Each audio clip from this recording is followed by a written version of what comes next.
Hello and welcome to a Chessima Chess. I know that a lot of you guys really like these sounds, and I do too. They are awesome.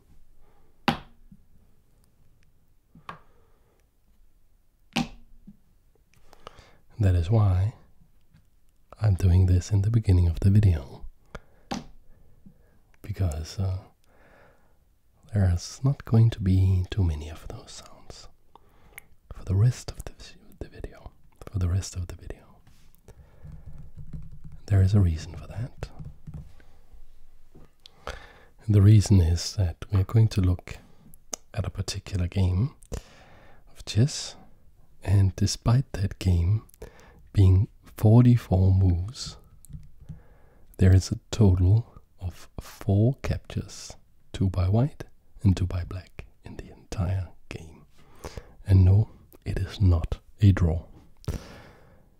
And no, it is not complete beginners who played it. Quite the opposite, actually. So let's introduce this. Let's introduce the players with the white pieces in one corner. We see Anatoly Karpov, and Karpov was a young man when this game was played in 1974. The chess world was different back then. Bobby Fischer was the world chess champion, but people were getting a little bit unsure about him. He hadn't played any tournaments. He hadn't really shown himself since he won the title in 1972. And the Soviets had developed this new guy that they wanted to use to take the crown, the World Chess Championship crown, back to the Soviets. And that was Anatoly Karpov. And one of his debuts, like not the first time, but one of the times when he really made a splash on the international stage, was in 1975 in Nice at the Chess Olympiad, where all the countries in the world field a team and they play each other. And Karpov was playing for the Soviets, and in this match they were playing against the Germans, and with black we saw Wolfgang Unzicker, one of the strongest German chess players and a top grandmaster. And let's start looking at some moves, shall we? We see e4 by Karpov. For the next 10 years, people would learn to fear e4 by Karpov. And this game was a very good indication as to why. We saw e5, knight to f3. Maybe you've seen this before if you've played a little bit of chess. These are not exactly new moves. Taking e5. Knight c6, defending. And what did Karpov play? What opening system did he become famous for? Just using to absolutely torture his opponents for the next 10 years. The Ruy Lopez, Spanish torture, with bishop b5 attacking the knight. Let's talk a little bit about the opening before we proceed any further. So what is this game about? Why is Karpov so famous? Why is this game so famous? Why do I want to share it with you? this game is a positional chess masterclass. You can't get a better masterclass in what positional chess means than this game. We see Karpov just being an absolute wizard with his pieces, just having an unbelievable understanding of where to position the pieces. Now this opening, it may not look like much, the Ruy Lopez, but this is an opening that is more than 500 years old, originally described and analyzed for the first time by the guy it's named after, Spanish Bishop Ruy Lopez, in the 1500s, early 1500s or late 1400s, and it has been played, this opening, and analyzed and studied at the highest level of chess for 500 years. And that means that you're going to see a lot of moves in this game, particularly in the opening stage, that they're going to seem disconnected from what seems to be going on. And that is because our understanding of this opening is so deep now that we have an understanding of like extremely long-term plans for black and for white. So white will play moves and black will play moves, and their point is not obvious. Their point is like, in 15 moves we are going to need this pawn here, for instance. So we're not playing it now because we are doing anything. It's because now is the correct move. It's the correct time at some stage to play this, because that's when we have the time. Because when we're going to need it later, we don't have the time if we don't play it now. So a lot of that stuff going on. Okay, let's proceed with the game. A6, attacking the bishop. This is called the Morphy defense. Bishop drops back. And then knight f6. Superficially attacking e4, but this can't be taken. Just white, just castles. Can't take this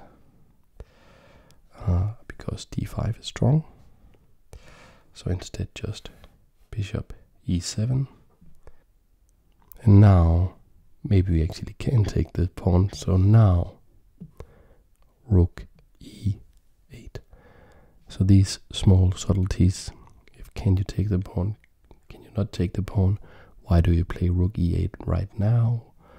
Why not wait until later? All of these stuff, I'm not going to waste too much time, because there's been written thousands of books over the past 500 years about why all these moves are the way they are.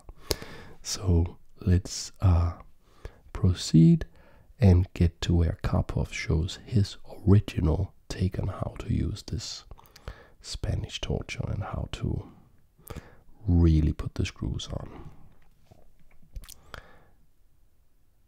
Now after rook e8, we kick the bishop. Bishop drops back. And we play d6. After d6, we see c3. This is making room for the bishop to come back to c2. It also helps play d4, because now it's protected here. And after c3, black castles.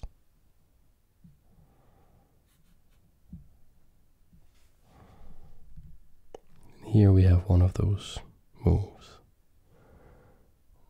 where we see h3, taking away the square for the knight, taking it away from the bishop. Why now though? Why not earlier? Why not later?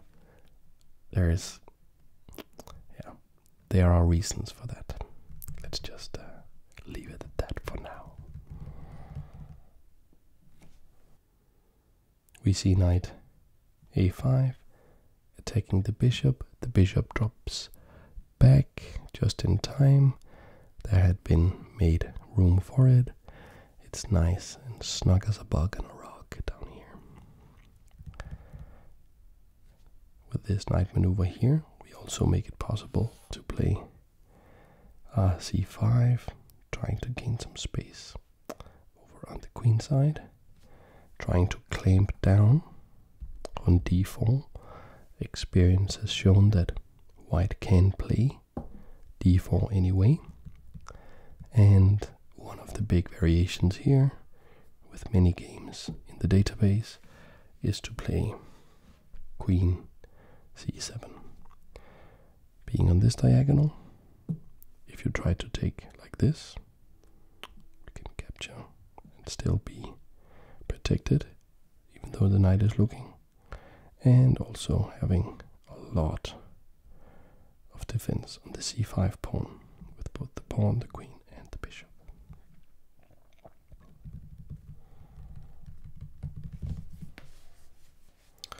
Now we see a maneuver, knight to d2. One of the reasons why we played rook e8 is to make space here on f8, so the knight can go here and then come here. Okay, a lot of subtleties going on here. This knight is kind of offside. It also wants to join the fun. If this knight is coming over to the king side,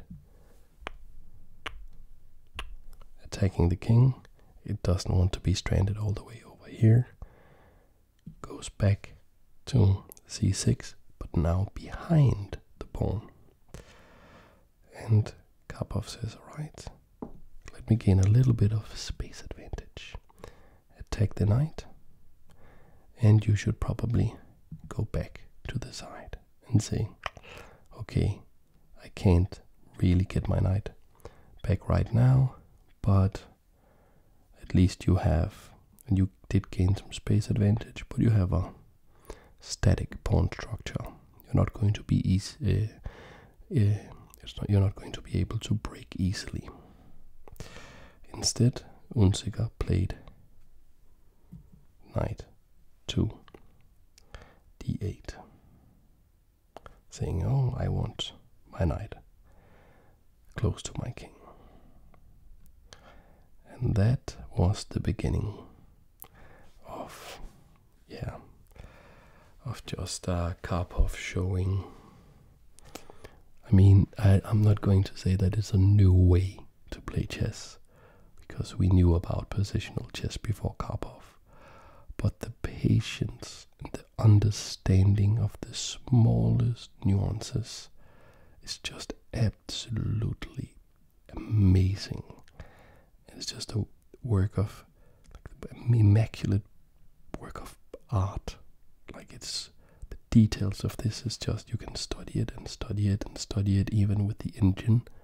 Just study it and study it and keep finding new small wrinkles, and oh, there's also this reason, this small move also does this. I mean, put it in your engines at home and just have a blast with this game.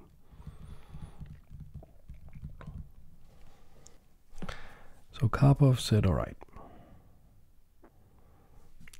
I have all these things I want to do, but I have to do them in exactly the right way.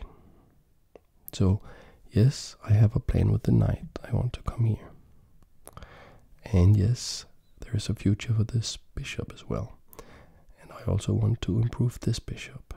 But right now, and this is part of the opening theory even in this position,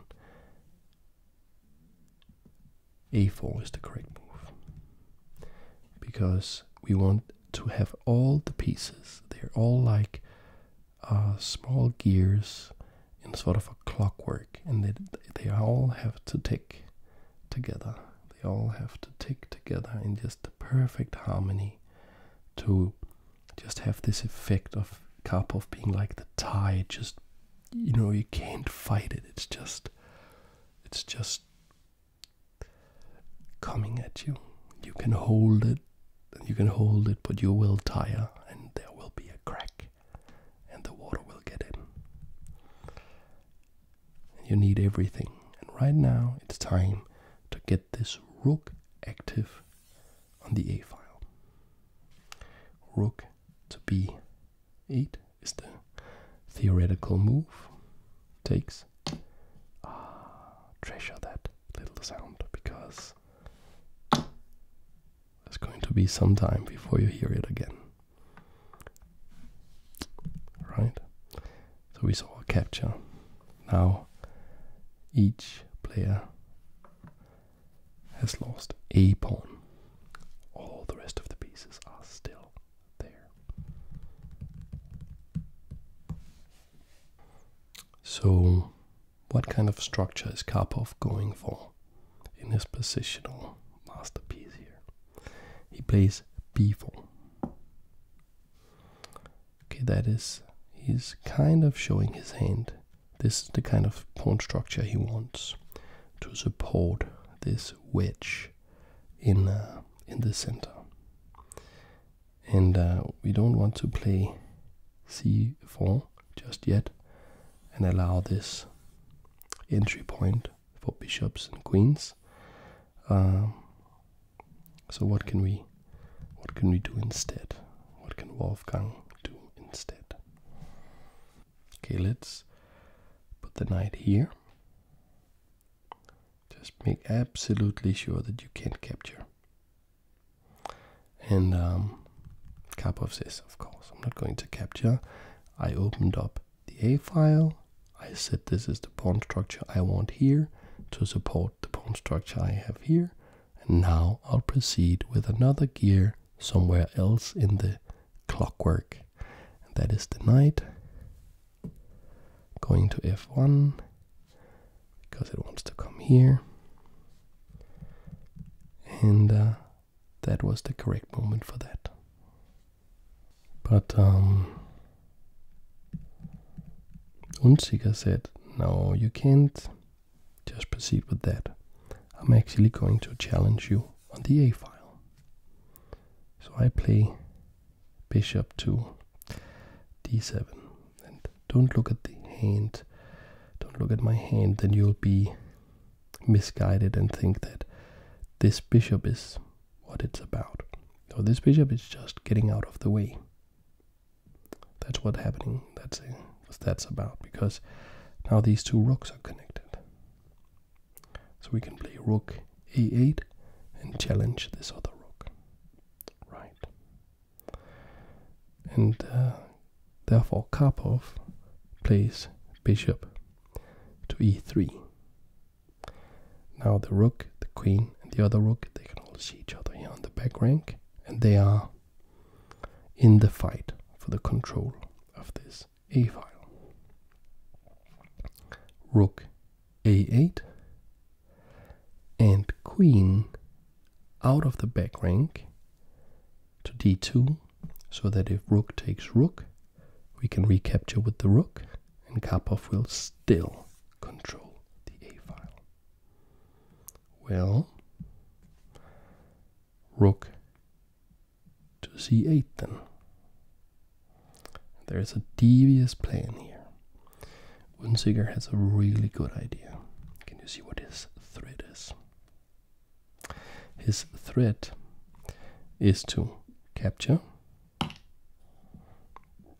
recapture, and then we can capture with the queen. When you recapture with the queen, I recapture with the rook, and you will have lost a piece. And it's way deeper than that, because Karpov can of course play bishop to D3 to get out of this. But Unzicker had also seen that. That was also part of his calculation. But first he played G6. Because he said, you know, I can also make subtle moves. And I know what you're going to play next. you are going to play knight to g3, and I will play prophylactically g6 to take away these two squares. Karpov played knight to g3 anyways. So did that mean that that he had seen a little further maybe than Unzicker? It's not always a pleasant feeling when you try to stop your opponent from doing something, or try to make a plan less effective, and they just do it anyway. So what was going on? Well, the bishop can drop back here. So we are counterbalancing this battery of bishop and queen. The bishop is coming here, you know, and we want to have this bishop controlling the dark squares and protecting our dear king. And now, when this is out of the way, we go back over here to the other gears in like you can imagine beneath the chessboard, all these principles and gears and wires just going all over the place. It's all interconnected. It's all in the right. Just Karpov is just always ahead in time. He always has more time somehow than his opponent. I don't mean on the clock. I mean in the game, in the moves. Here he plays rook a7. And it was here that Unzicker had, you know, all this plan with the rooks and all of this. He had prepared against exactly this. Because the point here was that he was going to play c4. And now he's winning the fight for the a-file. Because now the queen, like the bishop is attacked. If it goes back in this diagonal here, it's they could kind of agree to a draw. That's not going to work. The bishop needs to be on this diagonal because the ultimate plan for white is to break against the king and checkmate here. And we need the bishop for that. The bishop can't go here because you lose the rook. So the bishop has to go all the way back to b1. And now you can't double up, which is what Karpov wanted, to control this a-file. Because the gatekeeping bishop has been forced to close the gate, and you'll see later why I call it the gatekeeping bishop. This guy has a gate here on these three squares and is very concerned at opening and closing that gate at just the right moments all the time. And here we see the last part of Unzicker's plan. Queen back to her starting square, queen to d8, and this means that we now control the a-file via the back rank, and up here rook takes rook, queen takes rook, and now rook to a8, attacking the queen and backed up by our own queen. So the king who would be here can't capture, it would get recaptured, so it would have to move. We would have a rook here controlling the file, the a-file, and we would be happy, and Unzicker would be happy. So what do you think Karpov played? And this move, I mean imagine playing in this. You're not even playing like Karpov wasn't even world champion yet at this point, and he quite soon became world champion, but he wasn't world champion yet. And you're playing this guy, and you're on the Olympiad, you're on the top board, and you're thinking, I did all this cool stuff, and I had all this idea, and I also just had found time to play g6, and then Karpov just plays bishop to a7. And all of a sudden you realize that you are losing probably now. And it's, I mean,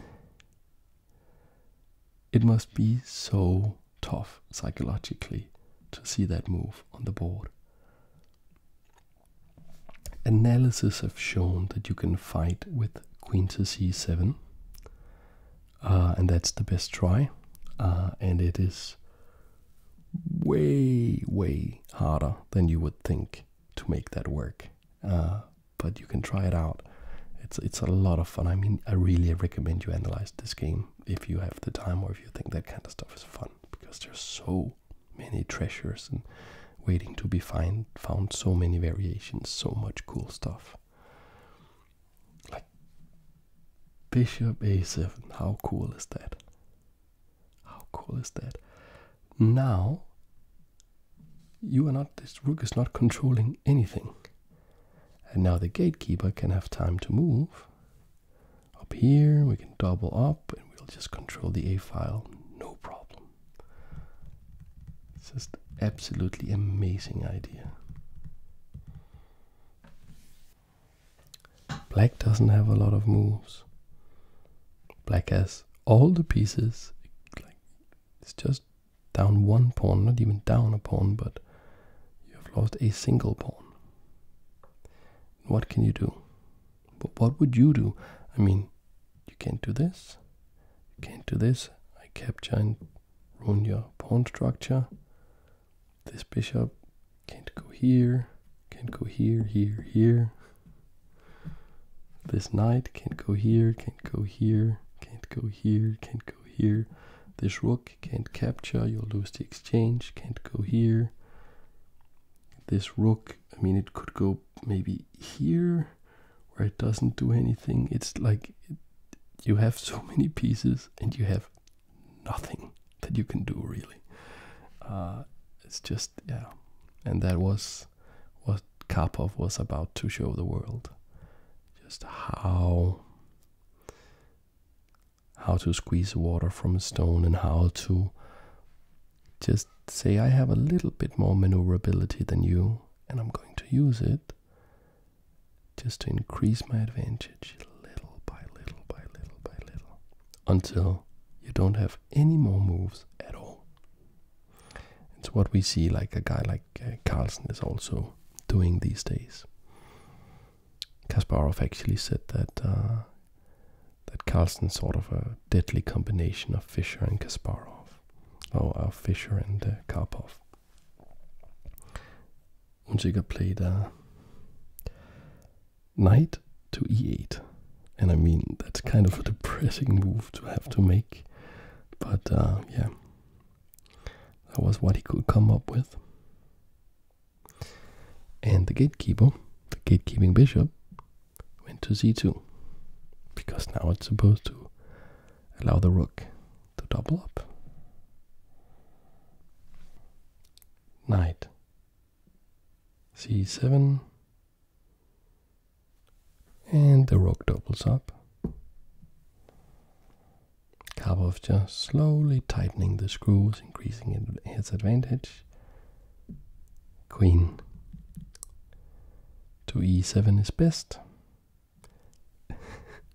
and the gatekeeper closes the gate again with bishop to b1.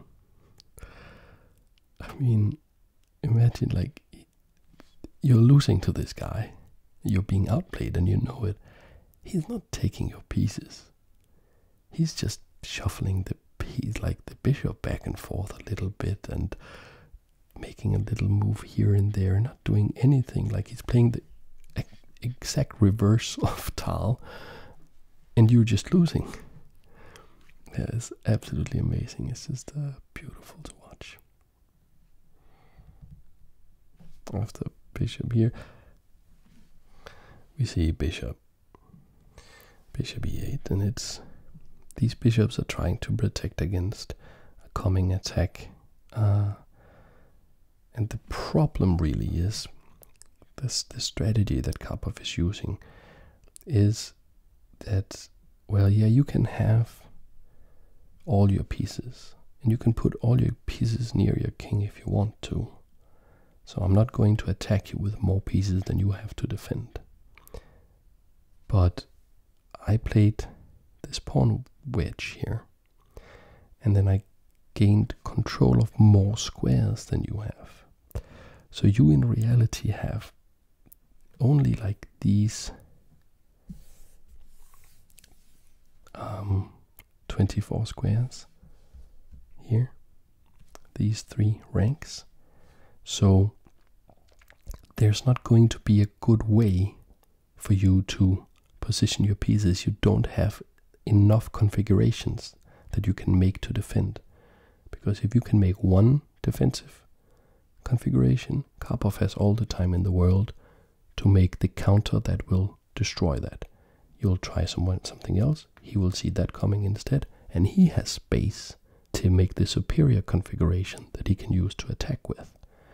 And you must understand that he's not playing this way because he doesn't see the tactics. That's a mistake that a lot of people make with the positional geniuses like Karpov and Capablanca. He sees all the tactics, and he does not allow anything to happen. There's no tactical shot. And he's just saying, okay, I calculated all the tactics. You can't do anything here, here, here, or here. And then I'm going to make this little move that will increase my advantage a little bit. There's no tactical shot. If you try anything, I'll just, like, you'll lose the game really fast. You could like have some fun and watch the short games by Karpov where they tried to challenge him tactically and he just went destroyed them. That doesn't work. And then he just piles on the pressure until you just don't have a move. Now knight to e2, and it's about this pawn here. And basically, in a lot of these king pawn openings, it's like the king's gambit. What do you want to do? You want to play e4 and then f4, and then use that as a battering ram, may open up the opponent's king, and checkmate. And that's also what Karpov is doing. He's just preparing like 100 moves before he does it, so that it will work for sure. But now he moves this knight here, so that when this pawn somehow gets here, it will be protected. And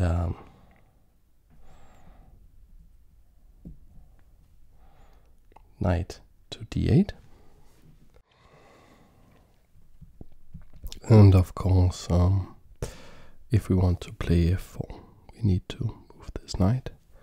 So knight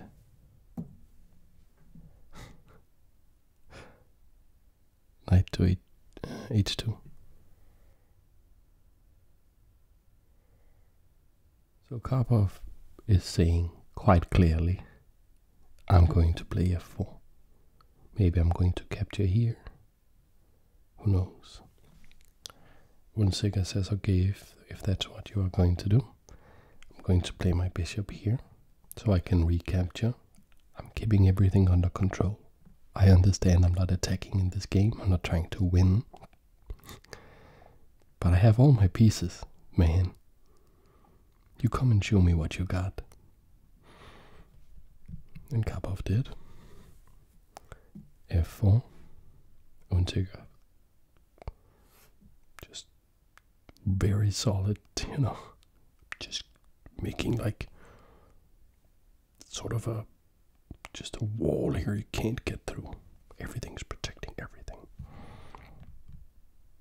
And Karpov is like, oh, you don't get it. It's not like that I am going to crash through your wall. I have my own wall, and I'm just going to push my wall just until you are just crushed, and then there will come a crack in your wall, and I am like water, and once there is a crack in the wall, it will crumble. There's no capturing here. You're not going to open up our king. Unzicker plays g5, saying, I have my wall. You come and show me what you got.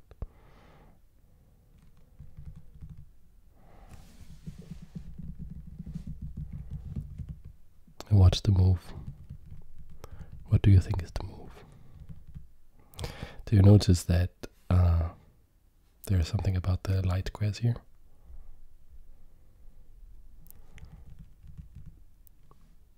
Can you see that? So what piece would you use, or what piece would Karpov use, maybe, to access those squares? The gatekeeping bishop to c2. It's a subtle move. It seems like this bishop is deciding the whole game by just moving between these three squares, and maybe it is, but there's also like a concrete point to it. It's coming here, here, in. That's what that's about. And Unzicker sees it coming, like me, he's a strong grandmaster. It's okay, but I will play bishop to f7 so that my queen can come here. We will work together to keep you out.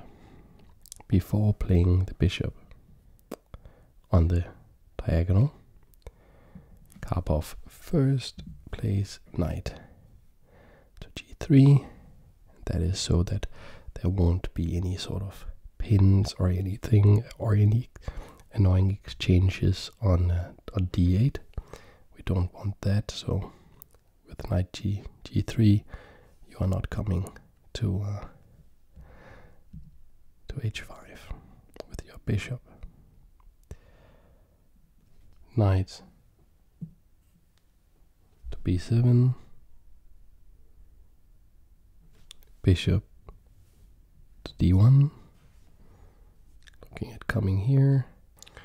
Unzicker plays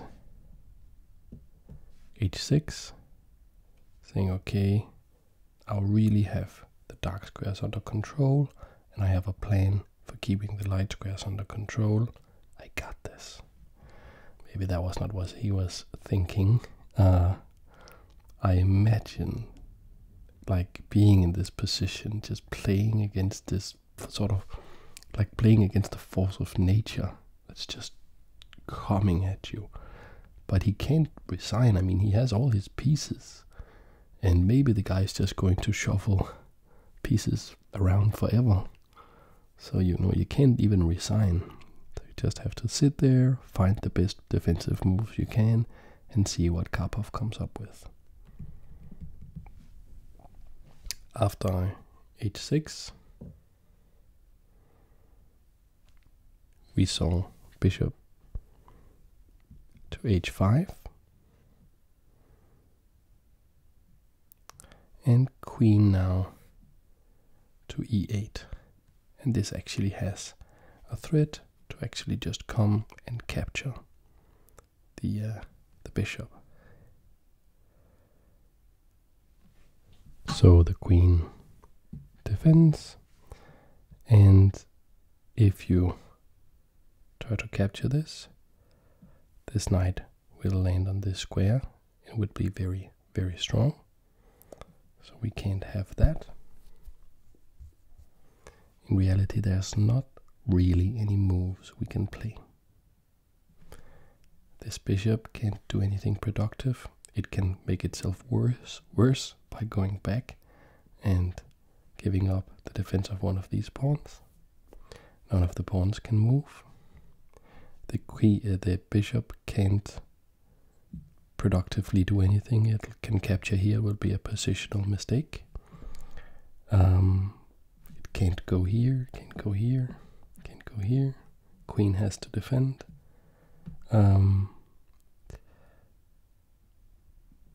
The knight, where do you want to go? Can't go here, can't go here. The rook can't move.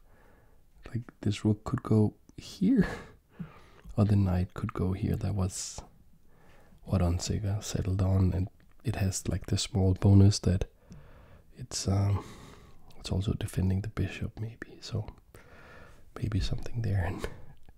And now Karpov played rook a3. Because why not?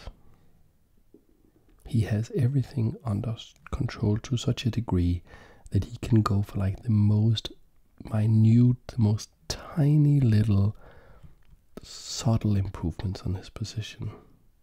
Because he knows, he calculated everything, and he knows there's nothing he can do. So Karpov has time to make like the smallest, most tiny improvements to his position.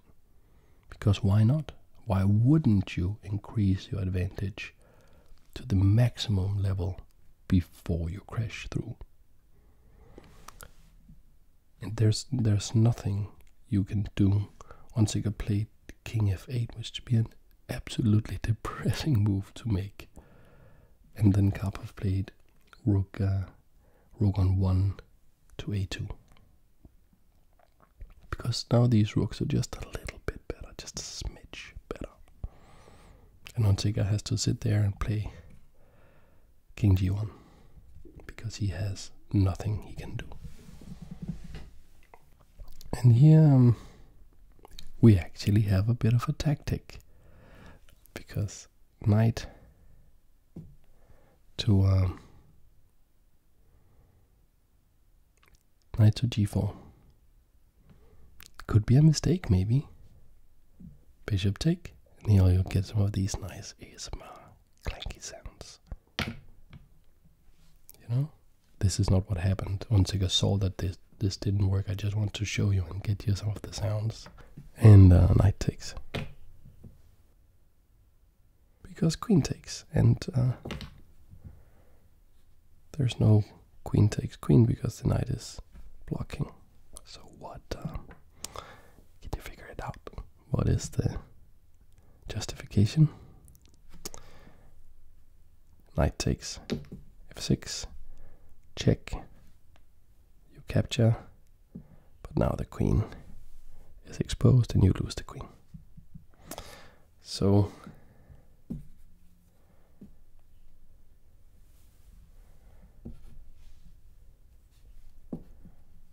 there is no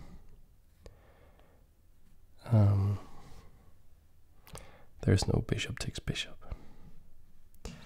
Unzicker played king f8. He has played king f8 a couple of times before, but now it has a pretty concrete point, because now knight moves wouldn't be check. And now he's actually threatening to capture. So we are getting close. Getting close to the point where Unzicker just couldn't handle it anymore. Now Karpov still has all the time in the world. He plays knight to e3. That's because, of course, now the knight and the queen, they can both see the bishop again. But this knight also is looking at f5, and that means that when Karpov finds a way to get this pawn to capture something on g6, this knight, both of these knights, can have this fantastic outpost square. We have to find a move, king g8, and here we see this Karpov second capture in the game. One of two captures. The first was capturing a pawn, now he exchanges the bishops. You can take with the queen or with the knight. Gives the same result. You'll see why Unzicker chose like that with the knight. And the queen comes in.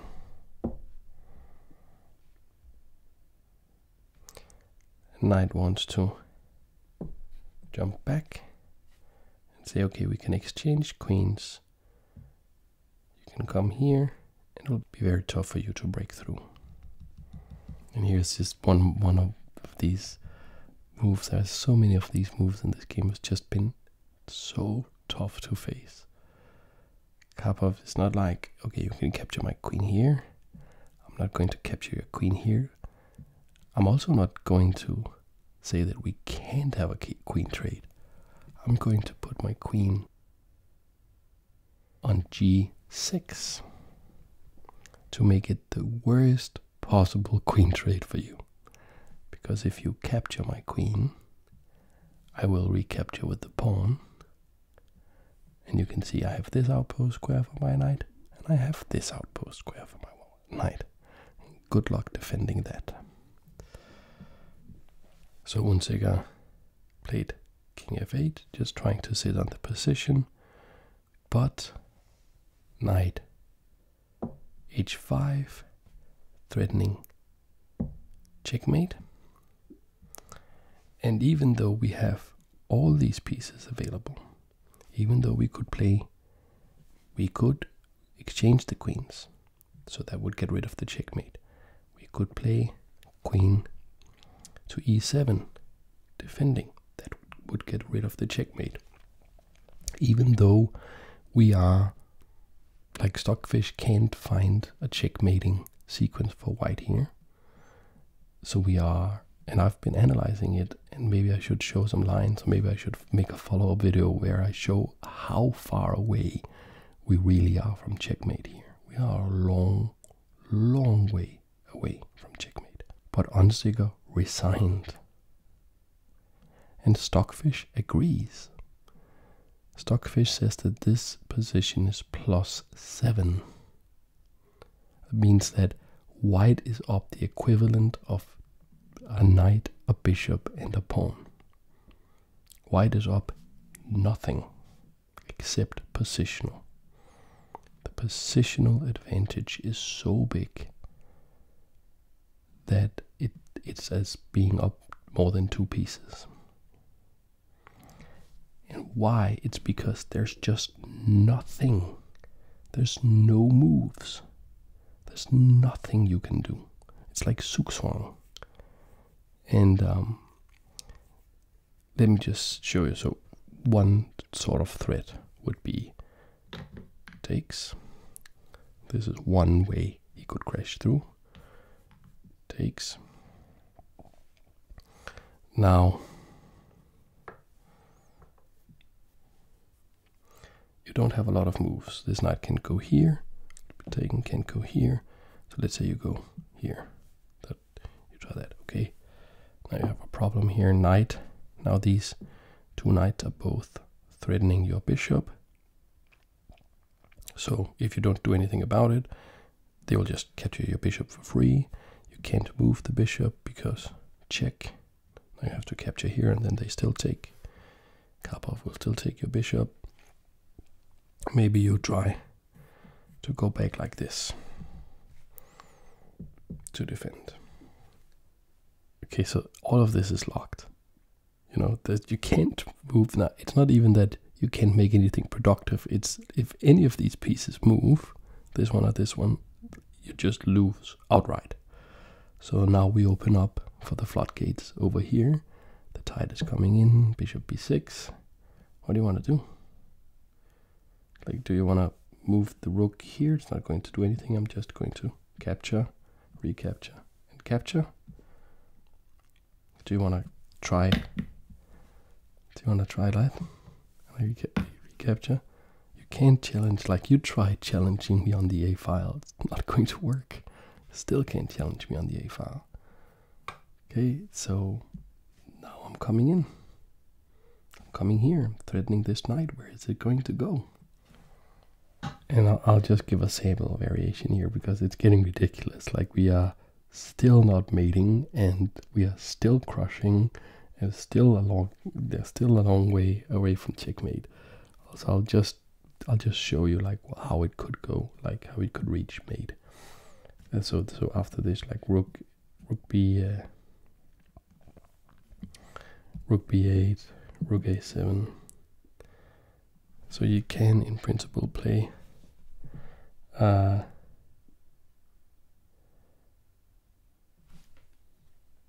this, but it's, I mean, it is hopeless. I'll just show it to show the mechanism of the mating idea, because like, check this out. I can go here now,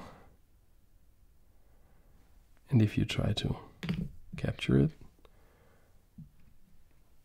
I go here,